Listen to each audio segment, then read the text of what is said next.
Shopping has always been a conversation, a back and forth between what we want and what's available, and who we trust to tell us the truth. Over time, that conversation has changed voices. And now, for the first time, it's starting to sound a little less human and a little more intelligent. How did we get into this mess? The newest voice in that dialogue isn't a salesperson or a search engine. It's an AI shopping agent. And it's still in its early days, but these agents are already reshaping how we discover, evaluate, and decide what's worth our money. So let's take it back to the 80s.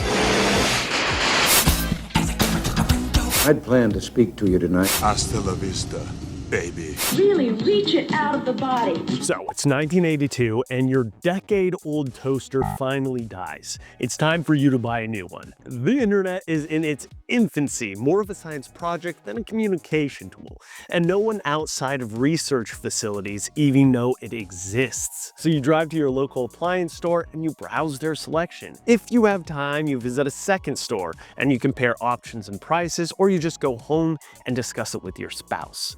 If you're a social individual, you bring it up with your coworkers or your neighbors. And heck, maybe you even have a Sears catalog lying around, but with shipping costs and extended wait times, you'll probably stick with your local store. Eventually, on your next trip to the store, you buy that toaster, which is one of 10 models available in all of America.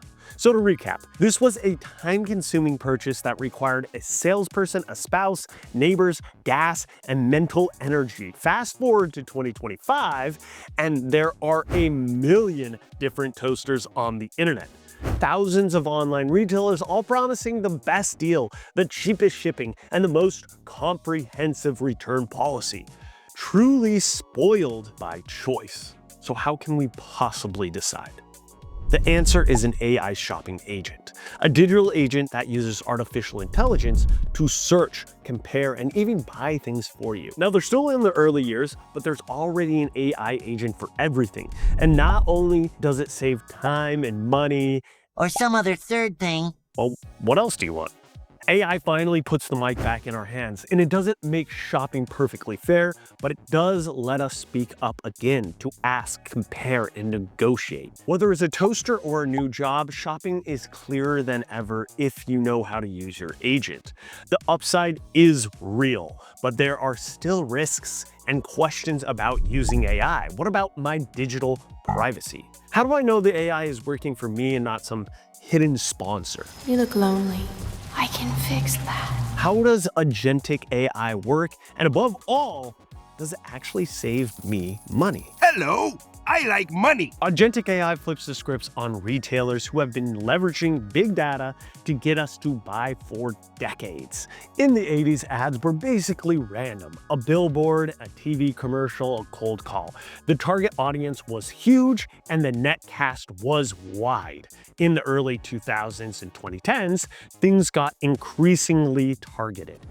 The target audience became an individual, but the consumer had essentially no input aside from a like button. We were still just listeners in a one-sided conversation. The retailers knew what they were fishing for, the preferred bait, and the best time to catch.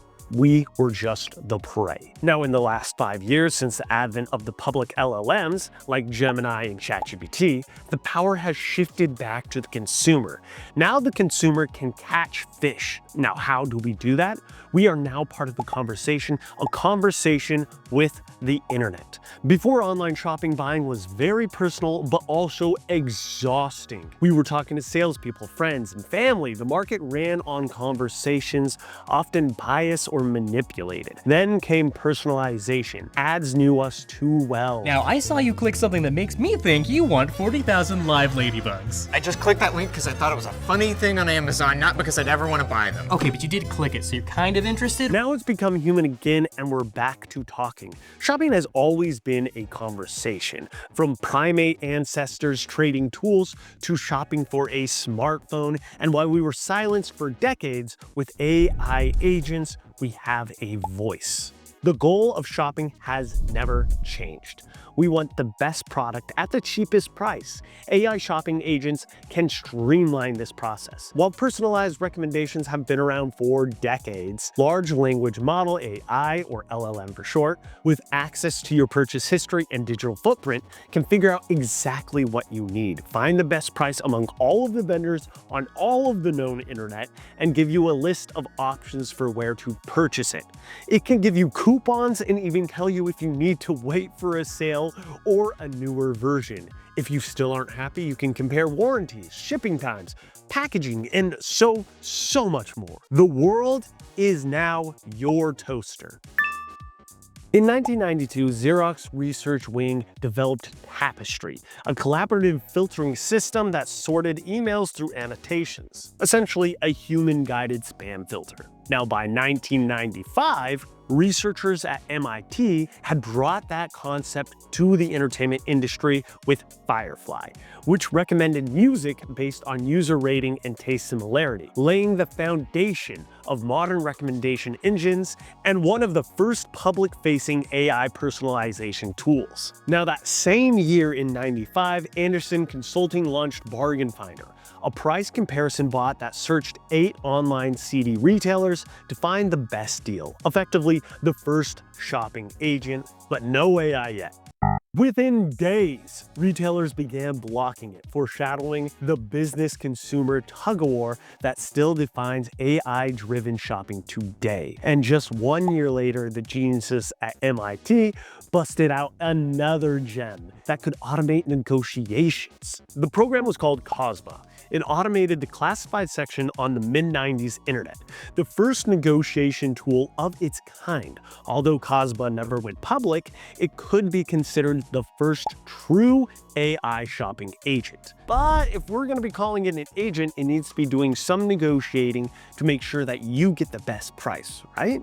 Well, that negotiation stage is the most controversial part of AI shopping agents as a whole, which we'll get into later, but how does that negotiation work? Cosma had a program called Utility Function. Think of it like haggling at a flea market, but on autopilot. The buyer's AI starts low, the seller's AI starts high, and they trade offers back and forth in tiny steps. Each round, they check, hey, does this price fit in both the buyer and the seller's accepted range? If yes, sold. If not, it's another round. And this, ladies and gentlemen, is a conversation. A simple one, yes, a limited one, but the first one. Cosma, 1996, the birth of AI shopping. So there's all of these early players, but where have they gone? It feels like it's always been Amazon. But Amazon was actually just at the forefront of scale. It's the first website that I've ever seen that I looked at and went, this is what the web should be. The more books you order from Amazon.com, the more they get to know you and they make personal recommendations. Amazon's users who bought this also bought that feature debuted in 1998, 6 long years after Tapestry developed automated preference sorting. From here on out, the big boys took over the personalized shopping space, with Amazon, Google, Netflix, and other household names leading the pack. The 2000s built personalization: Google Search, Netflix Movies, Pandora Music, and Amazon Shopping. Then came deep learning and LLMs like ChatGPT, turning search into conversation. LLMs can use interactive prompting to handle complex situational needs, even navigating the maze of the US healthcare system by streamlining multi-step tasks that usually demand specialized knowledge. That's the real promise of AI agents, cutting out the waiting room in any shopping conversation, whether it's for finding the right doctor or for finding the right toaster. If you want to see shopping agents in peak form, pull up Gemini and start researching your dream vacation. Google's ecosystem, shopping, maps, flights, it's all connected. You can whittle down your choices to the exact getaway through Gemini and jump into maps or flights at any point. Within seconds, you can narrow down your hotel by neighborhood, date, and price, and instantly see photos, reviews, and booking options. Now, it's impossible to talk about AI without mentioning ChatGPT, one of the most advanced agentic AIs to date. ChatGPT Shopping lets you say, find me waterproof boots under $120 that arrive before it rains. It pulls up real listings from Amazon, Klarna, and Instacart and starts chatting. We think the benefits of AI shopping agents are pretty clear, but it's not perfect. These agents can still be tricked with formatting, fake deals, and biased data. And to personalize results, they need a privacy trade-off that not everyone is willing to make. Meanwhile, retailers are scrambling to adapt, optimizing their sites for AI visibility, just like SEO. The new fight isn't for page 1 on Google, it's for the agent's recommendation slot. There's still one big thing missing from the AI shopping arsenal, and that's negotiation. What's the reason? It's mostly banned. No dogs allowed. Retailers don't want bots haggling and scraping for better prices. History repeats itself all the time. In 1995, Bargain Finder was blocked by CD retailers. In 1999, eBay shut down Auction Watch and Bidder's Edge. In 2017, Amazon crushed Walmart's undercutting bots, and in 2025, Shopify hamstrung non-human checkouts. Retailers want profits and consumers want savings. This back and forth has defined shopping since before the written word, and it's not ending anytime soon. I'm not your ordinary everyday fool, okay? So what does the future of AI shopping actually look like? Although it's impossible to predict the tech's future, like who could have thought an online bookstore would have become one of the world's most powerful stores? While we don't have a crystal ball like MIT and Cambridge might, oddly enough, the future of AI shopping agents looks more human.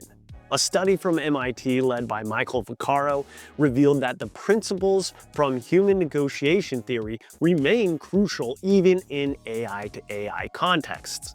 Positivity, gratitude, and question asking associated with warmth were strongly associated with reaching deals, whereas conversation lengths associated with dominance were strongly associated with impasses. So in short, machines make better deals when they act a little more like us, like they are having a real conversation. So imagine this, you snap a few pictures of your old toaster and post them online. You don't write a description or set a price. Your AI agent analyzes the photos, checks the market, lists the items, chats with other agents representing buyers, and negotiates automatically, and finalizes the sale with a digital contract. And it's not science fiction, it's the next step in a decades-long conversation between people, technology, and trust. And those buyers, they're also using AI agents. I'm looking for a new iPhone 14 Pro Max with 256 gigabytes in San Francisco within 10 miles at a maximum price of $500. So it's giving me the price, the condition, the location, and the listing link. But if everything's automated, who are those agents really working for? Under the hood, a lot of these shopping assistants aren't neutral. They're backed by affiliate links, partnership ads, or retail-funded code, the same invisible money that has shaped search engines and social feeds. So is it really saving you money or making them money? The answer is honestly both. The retail giants never stand still. The Amazons, Googles, and Shopifys are building their own in-house agents designed to keep you inside their ecosystem and away from those better deals. So while AI might make shopping smarter, it also means that we have to be smarter. Until transparency becomes the norm, using an agent still means outsourcing your trust and handing the mic to a new kind of middleman. Because AI shopping agents didn't just appear overnight. They've been quietly evolving since the 90s, and the rise of public LLMs have finally gave consumers a voice again. For the first time in decades, we can ask instead of just being told to buy. But it's still a trade-off. AI agents gave us tools to search, compare, and ask better questions, to pretty much shop with intent. But if you don't use them thoughtfully, the system doesn't just disappear. It keeps studying you, recommending, nudging, and shaping what you see and what you buy. But if you're intentional, you'll find those deals. And if not, the algorithm will do the shopping for you. Because in the end, shopping is still a conversation. The voices just sound a little different now. The rules have changed. Heck, the players have changed. But we're still just talking. Thanks for watching, and here's to more intelligent shopping.